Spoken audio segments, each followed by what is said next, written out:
Crypto art seems to be everywhere right now. But what is it, and how does it influence our approach to media theory and how we might think about the value of art? Let's start with the basics. Crypto art is a new form of approach in digital art that allows it to be bought and sold as an original while maintaining its open reproducibility and visibility. Each crypto art piece is assigned a non-fungible token known as NFT, which holds information on all its transactions and ultimately certifies the digital piece as authentic. So if you own an NFT for a particular piece of crypto art, you own the original of this piece. But the piece can still be reproduced, copied, or downloaded from the internet, like I'm doing with these examples, even though I do not own the NFT for any of them. So saying that one owns the original can be tricky because in the digital realm, it's really hard to assess what an original is if all the copies are essentially the same. Rather, a better description is that an NFT piece is an authentic version that has been certified as coming from the original artist and not a random source on the internet. Crypto art is new. It's so new that there isn't a lot written about it academically. However, there's a lot of content being produced right now surrounding its financial implications, which is really telling about who is using this technology right now. Yet, the lack of specific theory text does not preclude it from being contextualized academically, particularly through David Jossett's theory on art and image value.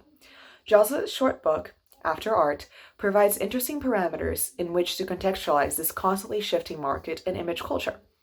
Published in 2013, After Art follows the boom of Instagram, major rebranding of established tech companies, and the creation of the first NFT, although it was not ready for commercial use. 2012 was the year Facebook bought Instagram and a new era of monetizing social media, particularly images, began. Although Jossett's work does not directly engage with any of these developments, his approach is definitely informed by them. Instead of looking at the production of images, he focuses on what images do once they enter a circulation network. This type of analysis is easily transferred to an even more current topic, crypto art. But what are Jossett's main arguments and how do they help us understand this new media?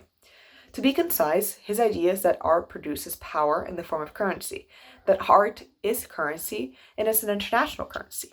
Jocelyn engages with a long history of media theory, particularly with Walter Benjamin's theory of aura and value.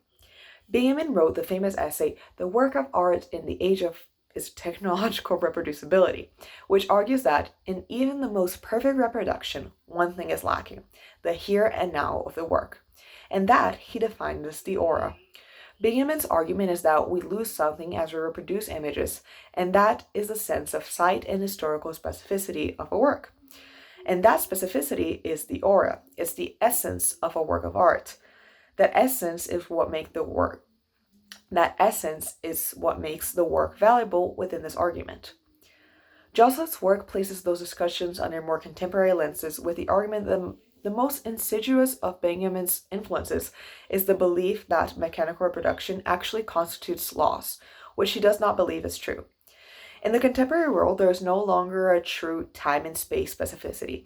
Images in art are no longer solely rooted on a single original image within a specific time or in a particular space, but rather they are characterized by their motion and function within networks of constant change and remediation. We are constantly copying and pasting images, editing them how we like, and posting them on the internet to be used by other people in the exact same ways, in this never-ending cycle. There is no longer an aura to find value in. Instead, it is saturation through mass circulation, the status of being everywhere at once rather than belonging to a single place that now produces value for and through images. In place of aura, there is buzz. Knowing what we know today and how we know today, to say that an image is valuable because it's infinitely reproduced makes sense. Think about memes or even the Mona Lisa. Either of those are relevant because we see them a lot. They have value because they are constantly being reproduced. But this text wasn't written in the time of crypto art. It was written way before it, and definitely before the boom that is currently happening. Yet Jossett's arguments stand, at least partially. So I explained a little bit of what crypto art was earlier, but I'm not sure if it was clear what the implications of it are. So let's use a particular piece as a case study on how Jossett's ideas relate to this new media. This is Liberty Leading the People 2019, a mural created by Pascal Boyard in Paris during the Yellow Vest protests. Appropriated from the original Liberty Leading the People made in 1830 by Delacroix, Boyard's mural makes a commentary on social inequality by equating the Yellow Vest protesters to the 1830 revolutionaries. The mural was soon painted over by French authorities and it no longer exists as a physical work. However, this is Liberty Leading the People 2019, the NFT. Boyard digitalized and animated the mural after it was destroyed, and then he divided it into 100 unique square parts, each with an assigned NFT. In its original mural format, it had some of the same properties as an NFT. It could be copied, reproduced, and was freely visible to anyone and everyone. But unlike digital works, there was only one original copy. When it became an NFT, Boyard made an interesting choice. Instead of making 100 originals of a full piece, like a certain number of art prints, he divided the work into squares like this. It's kind of a weird choice, but it makes the point about the value of art. These pieces can be bought and sold as originals. They carry currency value. Here you can see this particular piece has been bought and sold, by how much and by whom. The funny thing is that this piece feels incomplete to look at. They feel incomplete to look at because they are. They are just a piece of a full work, even though they are being sold as originals of the full piece. But being a piece of the work does not make it less valuable because, as Josselin argues, the value of art does not come from its aesthetic, but from the buzz. And Boyard has a lot of buzz. The more this image is shared and reproduced, the more value the NFT pieces will have. This is a market based on visibility in accordance to Josselin's ideas.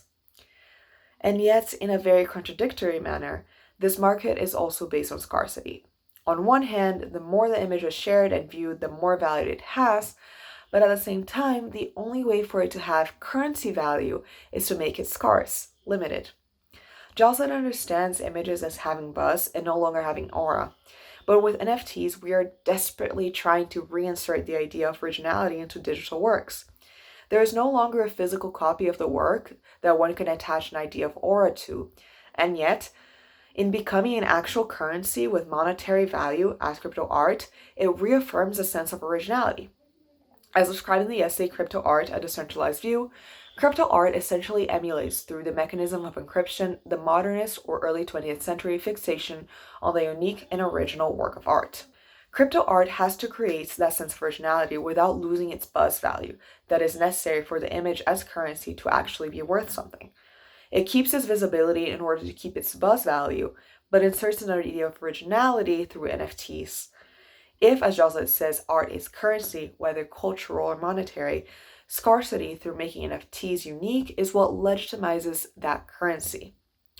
Josselin's argument holds in its idea of value created from reproduction, but is naive in its implications of the democratization of art that's open to all and becomes important because all have access to it. Art is a form of currency, but in order for it to hold actual monetary value, it needs to become scarce. At the end of the day, the crypto art market and culture is based both in visibility and scarcity at the same time. The thing is, we are still trying to navigate the realm of digital art and reproducibility of art, and crypto art is one way we're exploring that. We see the value in visibility and we don't want to lose that, but we're still not ready to let go of the idea of originality. Whether this is positive or negative is really not me to say, and the fact is, I don't know. But it's definitely an interesting way to approach how we value art. So I hope you enjoyed that, and yeah, bye.